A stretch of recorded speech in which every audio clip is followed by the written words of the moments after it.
자, 오늘 민주당의 원내대표에 홍익표 의원 당선됐습니다. 이게 이재명 대표랑 굉장한 연관이 있기 때문에 제가 이 이야기 잠깐 해보려고 그래요.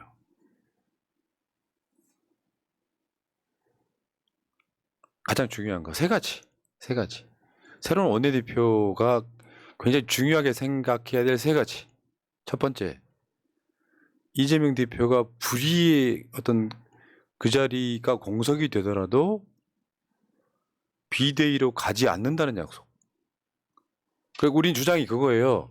이재명 대표 옥중 결재, 옥중 출마, 옥중 공천이 다 이루어져야 된다. 그 사이에 굉장히 많은 그 30-40명의 국회의원들이 뭔 소리냐, 당대표 사퇴하고 비대위 꾸려야 된다라고 주장할 사람들을 막아낼 만한 힘이 있느냐. 첫 번째. 두 번째가 해당 행위자에 대한 징계에 있어서 지금 원내대표는 최고위원회의에 들어가요. 당대표 없으면 당서열 1위입니다. 당대표 1위, 원내대표 2위 이렇게 돼 있다 그러면 최고위원회의를 내일부터는 이재명 대표가 안 나오면 홍익표 원내대표가 주재를 하게 돼요. 여기서 기존에 있던 최고위원들이랑 생각이 다르다면 또 문제가 생겨요. 징계할 것인지 말 것인지. 세 번째가 조금 더 먼 이야기이긴 하지만 혁신이 혁신안을 얼마큼 수용할 것이냐도 원내대표가 굉장히 중요한 역할을 합니다.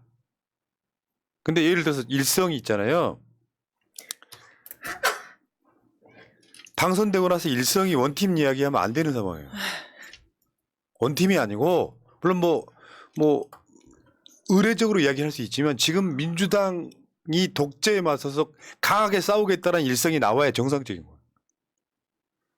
근데 예를 들어서 내부 분탕한 그 총질러들이 있는 가운데 너희들이랑 같이 갈래 하는 메시지는 좀 온당하지 않다고 보는 거죠. 그래서 이 원팀이 우리가 생각하는 정말 하나의 뜻을 가진 사람들끼리 원팀을 하자는 이야기인지 아니면 그냥 우리는 다 하나다. 지금에 있는 사람들이 다 하나니까 원팀으로 가자는 이야기인지 이거를 분명하게 말하지 않았기 때문에 계속 좀 의문이 드는 겁니다. 우리는 그렇게 유약한 대표를 원하지 않습니다. 지금까지 원내대표가 항상 좀 유약한 사람들, 이도저도 아닌 사람들, 맹탕인 사람들이 원내대표를 많이 했다라고 생각이 드는데 그랬기 때문에 민심과 이반되는 민주당의 길을 계속 가왔던 게 아닌가 싶고 지금이라도 어떤 원팀을 원하는 건지 명확하게 계속 밝혀주셨으면 좋겠습니다. 법안 처리 과정에서 표결 수를 고려해서 우리가 그 39명 확실한 가결의 29명 이것을 밝혀내는 것은 앞으로 민주당이 해 나갈 거에 좀 걸림돌이 될 것이다라는 얘기가 전반적으로 좀 많이 있는 것 같고요. 제가 지금 공식적으로 정청래 수석 최고위원을 제외하고는 전부 다 뭐 얘기를 들은 건 아닌데 제가 지금까지 들었던 국회의원들의 입에서는 가결표 던진 의원들을 우리가 밝히려고 해서는 안 된다. 이런 얘기를 계속 들었습니다. 그래서 저는 개인적으로 국회의원은 국회의원 편인 건가? 이런 생각. 이경도 국회 들어가면 이렇게 마음이 바뀔까? 이런 생각. 너무너무 복잡했습니다. 혹시나 그러기만 해봐. 내가 용서 안 할게. 어느 날 갑자기 방송하는데 22대 국회에서 내가 이경을 막 까는 날이 올지도 몰라. 까도 좋으니까 갔으면 좋겠다. 안 까이도록 하겠습니다. 좀 복잡했어요. 저는 개인적으로. 그러니까 어제 오늘 그런 비슷한 얘기를 국회에서 듣고 집회 현장에 아침에 또 갔다 왔잖아요. 집회 현장은 또 다른 얘기를 아스팔트에서 있고 마음이 너무 복잡했어요. 오늘 또 비도 내리고 차도 많이 막혀서 움직일 때 1시간 반씩 걸렸는데 너무 복잡한 하루였습니다. 네. 어제 오늘. 메시지 흐름을 잠깐만 볼게요. 저는 신임 원내대표가 그렇게 해주길 바랍니다. 정청래 수석 최고위원. 이게 이제 어제 나온 메시지인데 원내대표 후보 4인은 이재명 지키기를 공개 선언해달라. 지킨다는 개념이요. 뭐 감옥에 보낸다 안 보낸다가 아니라 어디를 가더라도 이재명 체제, 이재명 당대표 체제를 유지하는 걸 약속해달라는 거예요. 김미석 의원이 이제 후보로 나왔을 때 했던 어떤 경우에도 비대위는 없다. 이 정도 발언을 해주셔야 되지 않을까 합니다. 어제 근데 이거를 하자고 협약하자고 이야기를 했었는데 제가 알고 있기에 홍익표 의원은 그래도 저 선언을 비슷하게 한 걸로 알고 있거든요. 지금 사퇴한 우원식 후보나 남인순 후보는 그 여기 동참했다는 소리를 이 방송 전까지 못 들었고요. 어쨌건 간에 저도 상황이 못 그렇고. 들었습니다. 이제 굳이 분석하자면 이겁니다. 예를 들어서 다음 거 한번 보여주세요. 그건 이따가 이제 이야기 다 끝났고. 그러니까 뭐냐면 저는 새날에서 누구를 민다 이런 개념 자체는 여러분들의 수준이세요, 그냥. 이런 거 있죠. 새날은 누구 밀었고 어제도 아이고. 말씀드렸습니다. 누구 미는 게 아니라고. 아니 원내인데 새날에 민다고 돼요? 되고 안 되고의 문제가 아니라 아 왜 그렇게 얘기를 하시는지 내가 안 모르겠어요. 미는 이유를 설명해 드리려고 해요. 내가 누구를 밀었는데 누가 다면 그 사람이 적이 되잖아요. 그렇게 되면 안 된다고요. 생각이 짧은 사람들은 그거 미는 걸로 되는 게 아니라고요. 그래서 우원식도 김민석도 홍익표도 남인순도 훌륭한 사람이라고 미리 밑박을 깔았던 거예요. 네. 근데 문제는 흐름상 우리가 원하는 뭔가 이렇게 어떤 흐름은 있을 거 아니에요. 근데 이거를 우리가 이야기할 때 지금 새로 뽑히는 원내대표가 그걸 잘해주길 바란다는 차원에서 이걸 분석해 드리려고 그러는 거예요. 말하자면 홍익표, 김민석, 남인순 다 일장일단들이 있어요. 여러 가지 일장일단이 있을 거 아니에요. 그중에서 최근에 김민석 의원이 원내 회의 때 당 정책위의장으로 들어가서 메시지 내는 거 보셨을 거예요. 저건 네. 당대표가 임명한 자리예요. 그러니까 원내 지도부에서 나머지는 다 박광원이 뽑아서 박광원을 중심으로 만들어진 자리들이고 원내 회의에 당 정책위의장으로 김민석 의원이 들어갔던 건 내가 알고 있기에 뭐가 있냐면 사람들이 잘 모르는 게 있는데 상당히 신뢰를 했던 민주당 내 정치인이었던 건 맞습니다. 그렇다고 김민석 의원을 이재명 대표가 밀었던 것도 아니에요. 이재명 스타일이 뭐냐면 홍익표 나간다, 김민석 나간다, 남인순 나간다고 할 때 누구를 민다 이런 건 없었고 서로 잘 합의해서 잘 하시오인데 아까 말씀하신 비하인드가 있잖아요. 원래는 추대로 해야 되는 분위기가 분명히 있었다. 근데 추대가 안 되는 상황에서 홍익표 의원이 가장 먼저 입후보를 함으로써 이제 김민석, 남인순 이렇게 등록하게 되었고 나중에 막판에 우원식 의원 들어왔지만 오늘 사퇴를 했고 이 과정들이 있었다. 그러니까 저거는 뭐냐면은 여러분들의 그 생각들 중에 어떤 후보는 비명계를 표를 끌어안았다 이런 이야기도 저는 국회의원들 친분은요. 우리들의 뇌피셜일 가능성이 되게 높은 거예요. 예를 들면 어저께 우원식 의원이 막판에 이렇게 후보에 등록을 했었잖아요. 그러면 이제 뭘 잘 모르는 사람들이 저게 이재명이 뜻이다라고 선동했던 것도 거짓입니다. 내가 알고 있기에 정확하게. 명확하게 거짓입니다. 명확하게 거짓이라고요. 네. 그러니까 그렇게 분석을 하는 거야. 네. 누군가 뛰어들면 이재명 대표의 뜻이 이 사람한테 무슨 말이냐면 앞에 등록한 사람 세 사람이 마음에 안 들어서 이재명 대표가 집어넣었다. 이재명을 뭘로 보고 저런 얘기, 내가 솔직히 말하면 그래요. 저번 박광원 원내대표가 됐을 때도 네.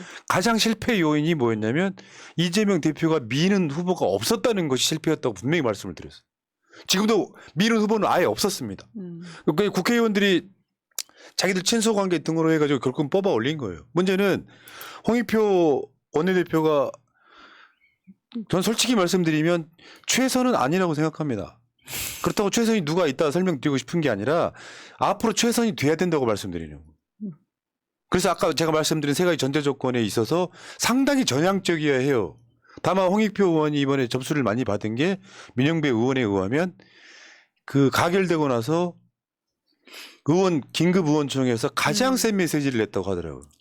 이런 쉽게 표현하면 이런 거지. 욕을 했다는 게 아니라 우리 당대표를 가결시킨 사람들이 있다고 이런 족 같은 당 나가고 싶다 이런 얘기 그런 메시지였다는 거죠. 솔직히 말하면. 제가 2019년도에 이제 상근부대변에 갔을 때 수석 대변인 홍익표 의원이었습니다.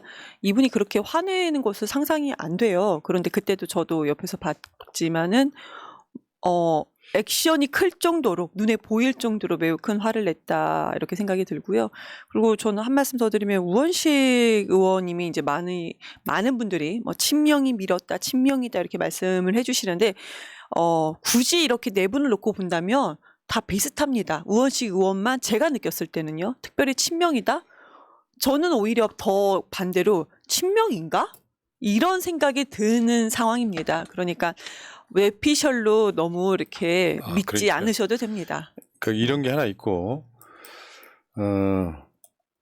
문제는요 이런 거예요. 우리가 지금 5+1 얘기가 나오잖아요.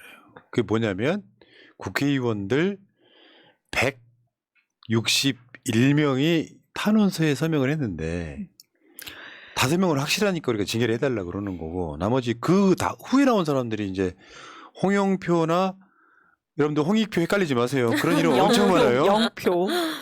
정치권에 홍준표, 홍익표, 홍영표 또 있는데 저희 국회의원 한 명 또 있는데 외모는 큰 차이가 있는데 네, 이름이 비슷하네요. 네. 홍영표 한번 볼까요?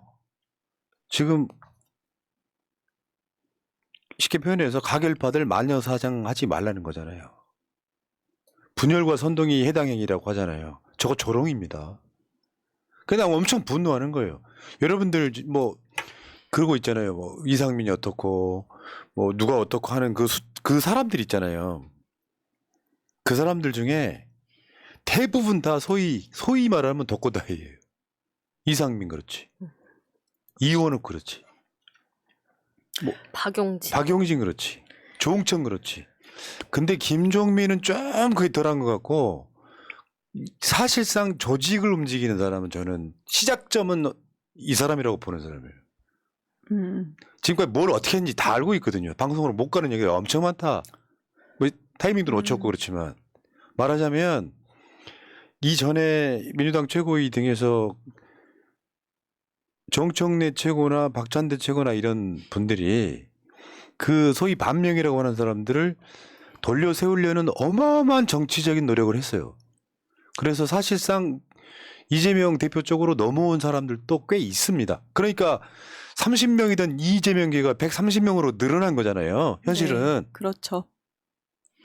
저 해당 행위를 보면서 참 기가 막혔습니다. 저도 홍영표 의원이 과거에는 이런 분인가라는 생각이 드는데요.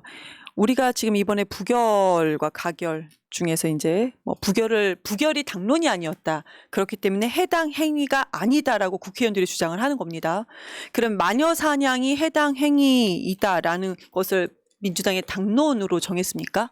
안 정했어요. 근데 본인들이 마음에 안 들 때는 해당 행위라고 얘기를 합니다. 근데 본인들이 잘못을 했을 때는 당론이 아니기 때문에 해당 행위가 아니다라고 주장을 하고 있어요. 논리 이상하지 않습니까? 아니, 국회만 들어가면 논리가 이렇게 되는 건가요? 당론을 부결로 하려고 하는데 방해했던 사람들은 뭐야 그러면? 당론으로 정하면 나는 가결하겠다라고 했던 분들이 있습니다. 그래서 권고적 당론으로 정했던 거고요. 그럼 이거는 중앙위원회까지 열려서 이렇게 권고적 당론으로 정했었던 겁니다. 근데 이것은 당론이 아니니까 해당행위다라고 해당행위가 아니다라고 얘기하고요. 무슨 마녀 사냥은 해당행위라고 얘기를 하는데 이거 논리가 전혀 앞뒤가 맞지 않은 그러니까 모순입니다. 단순하게 이 사람들의 논리로서 우리를 설득시키지도 못할 뿐더러 사실 이거 특집으로 한번 하려고 준비 중이긴 한데요. 홍영표 의원 최근에 나온 보도 하나 있어요. 5월 달에 돈봉투 수사 홍영표 캠프로 확대 검찰 지금은 소홍에 집중한다 이런 얘기 나오잖아요. 아이고. 이게 뭐냐면은 당시 당대표 나왔을 때 홍영표 나왔었고 우원식 나왔었고 송영길 나왔던 그 선거 기억하시죠? 네. 홍영표 캠프에도 이런 게 있었다. 여러분 나중에 서른은 지역구에서 일어나고 있는 일도 한번 제가 어떤 특집을 한번 해드릴게요. 그러면 이런 것들이 자꾸 꼬투리가 잡혀서 당대표 못 지키고 검찰 아가리에 집어넣는 게 아니냐라고 하는 합리적 의심할 수밖에 없잖아요.